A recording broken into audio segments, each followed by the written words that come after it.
Hello, my name's Joshua Patrick, and right now I'm holidaying with my family on Rottnest Island. Now, here, as I'm sure you can hear behind me, we get to experience amazing beaches, absolutely glorious sea views, and our best furry friends, the quokkas, who are only about this big right now. But our family, as we care for a medically complex younger sister, actually has to do a few extra things and just keep an eye out for a few extra, well, let's say jobs, which many holiday makers wouldn't have to look out for. For instance, our family, when we go down to the beach, not everyone can just switch off and close their eyes and listen to the sound of the waves, because our younger sister, who is complex medically, actually has no sense of danger. So when she goes down to the water, she loves it. It's amazing. But when she goes into the water, she doesn't think about how that could be dangerous. So she just keeps going further into the water. And this isn't good for obvious reasons. So we always just have to keep a lookout for Charlotte. On top of this, there's lots of stairs on Rottnest, and for my sister who's in a wheelchair and gets around in the wheelchair, this isn't good. So our family, though it's a bit difficult, we manage, and we actually either get her out of the wheelchair and carry her down, or help her walk down to the beach sometimes. On top of this, there's also the normal stuff of having to change nappies at least 2 or 3 times a day, deal with tantrums when she doesn't want to leave the beach, set up nightly feeds and a few other things that we just have to do as well. And because of this lack of mobility and lack of understanding danger, it has actually led to a few things like physical strain and having to not being able to truly relax. And also on that safety, as you can see, I'm sitting on a balcony right now, and though it seems great to have a balcony outside our accommodation, and it is, it's also a pretty big safety hazard for Charlotte. If she was out here on her own, then she could very easily fall off, and, well, that's not good, of course. But anyway, through this video, you're just going to hear about a few things that my family has to say about how we're so grateful and what we enjoy about having Charlotte in our lives as we holiday on Rottnest, despite the struggles that we may experience.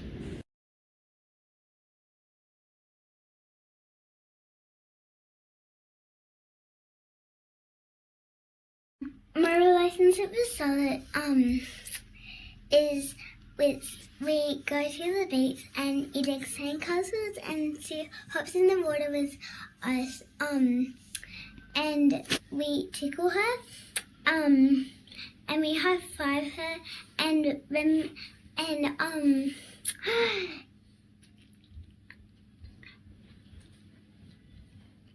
we also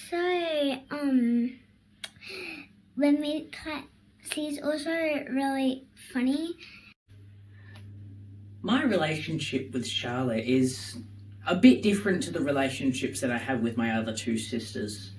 Well, one, because she is non-verbal and we don't really get the same sort of connection in the same way, but there's these times when the rest of the family is panicking or stressed because we've got to get to, I don't know, the Rottnest ferry. And Charlotte's just sitting there, happy as Larry, and she figures out this one word or this one noise that just encapsulates everything that's going on and somehow brightens the entire mood. And like I said before, it is different to my other sisters and the relationship I have with my other sisters. But there's just this way that she's able to brighten the mood and figure out some way to make any situation seem positive. So my relationship with Charlotte is obviously not like normal sibling relationships because she has a disability, but we still have lots of fun together.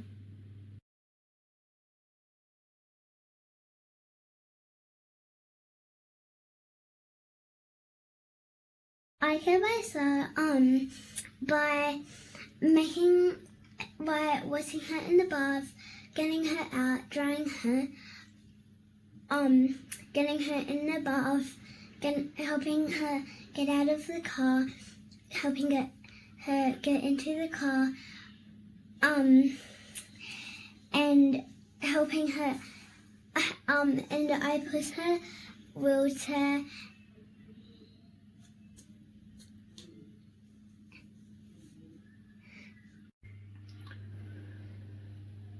I've been providing care for Charlotte since the age of 6, where I've done everything from resuscitating her when she's been having seizures, to helping with mobility in and out of the car, or down to the beach, seeing as we're at Rottnest right now. I've done everything from feeds, to multiple medications a night, to bathing her, and any other care needs that every child would need. But also just the constant supervision, because like I said before in the introduction, she has no sense of danger.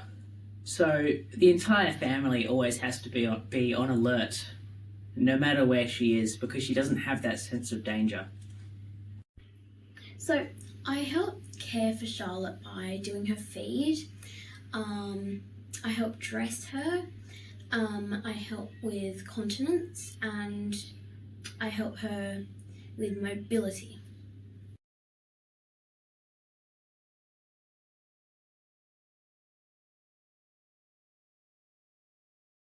So the good things about having Charlotte in my life is she's funny. She helps me see that the things that I think are huge that are going on in my life are actually tiny compared to what's going on in her life. And we can always get an Ackrod's parking spot. I'm just kidding.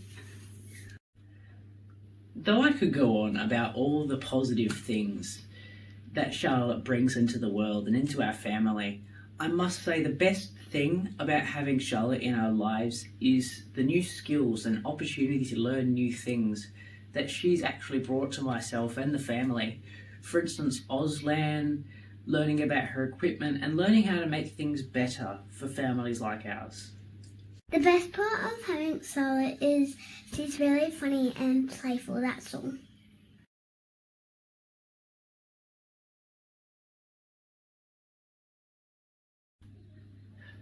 Some of the challenges that I've faced as a young carer include the constant change of plans that myself and my family have to face, like when she has an upcoming surgery that we didn't realise we had until the last moment, or if there was some infection that just sprouted from nowhere and we have to go down to Perth for a hospital admission or surgery or anything medical.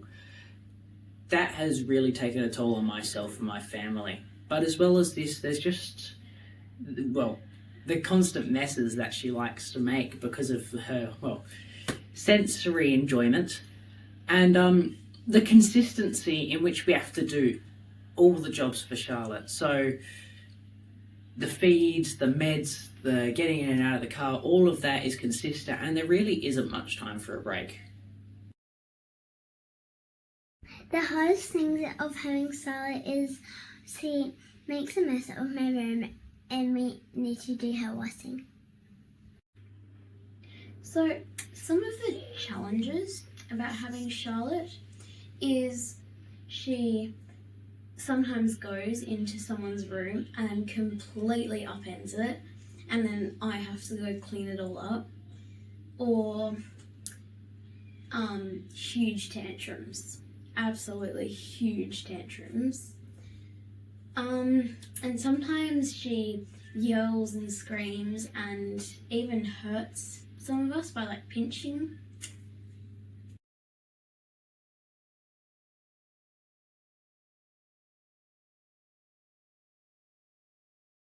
The scariest thing that's ever happened to Charlotte is a wave came and almost knocked her over on her face. And when she runs away and when she goes too deep in the water. So Charlotte, since birth, has been getting more and more mobile. And one time here at Rottnest, everyone in my family was very busy doing stuff on Rottnest, having fun, and we looked away from Charlotte for 5 seconds. And though we were like 50 metres away from the beach, she disappeared from our view and walked that good 50 metres away from us, even though we barely thought she could take a step, into the water, and was waist deep in the ocean before we found her again. So, some of the scariest moments that I can remember, well, the first time she wandered out of our house and she went across the road, and our neighbour found her and brought her back, and that was pretty scary. But another thing that was really scary was ICU, when we were giving her a teddy and saying goodbye, not knowing if we would ever see her again.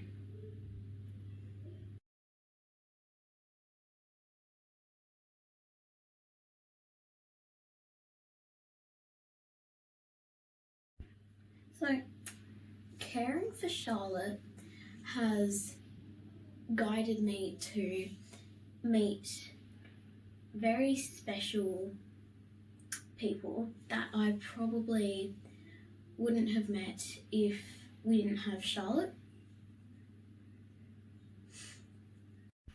Caring about Charlotte makes me care for other people and make me kinder and think about other people. Caring for Charlotte has given me lots of emotional and practical skills that I've developed over the years. These include tolerance for others, compassion, kindness, and just a sense of fairness, as well as the practical skills of obviously learning Auslan, learning to operate lots of our medical equipment, and lots of simple first aid that many other people wouldn't quite understand, because there are those situations where you need to know that.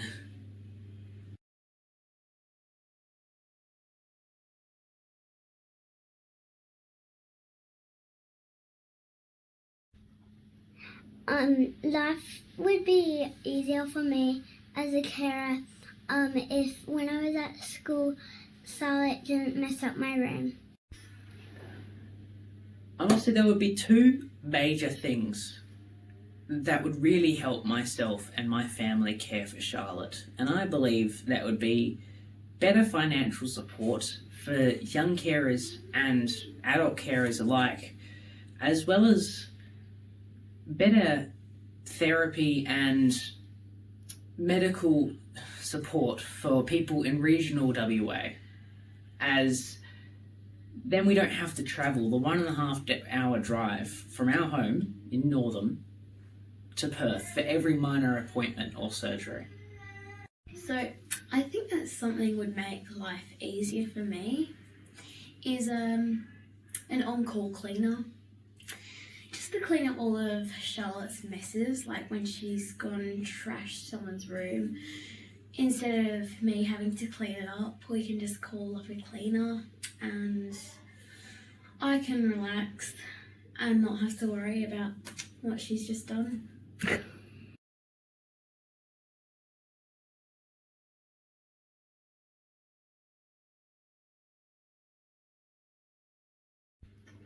Okay, so my advice to people out there who are struggling, as a person who has called Kids Helpline and all of that stuff, I just want to say, if you're struggling, then please seek help.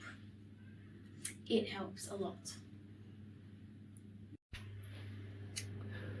For any of you who are listening to this video, if there was one thing that I would tell you that could really help you in tough situations, is that no matter how tough the situation is, think about the next positive thing in the future, no matter how small and no matter how far away.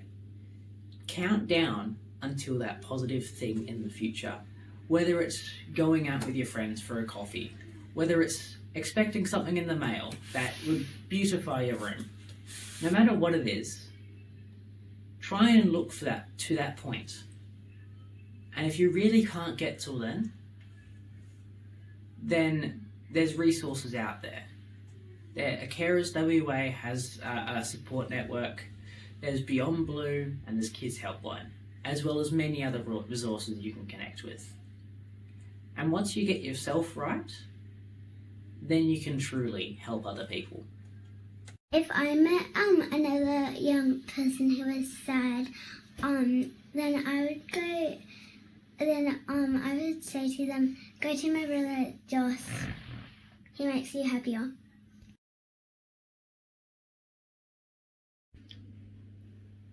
I started filming this video thinking that it was going to portray a young carer message. A single message for the 3 people in the video, all of which are in the same family, all of which provide care to the same medically complex child. But really, it's portrayed 3 individual perspectives. And it has taught me, through the filming of this, that each young carer is individual, and each young carer has their own perspectives and ideologies on life. And as such, will have their own needs for assistance in different ways. Some more financial, some more emotional. And has taught me that young carers aren't one person, but still an absolute ton of individuals. I hope that you've gotten something out of this video. I know I certainly have. Thank you for watching.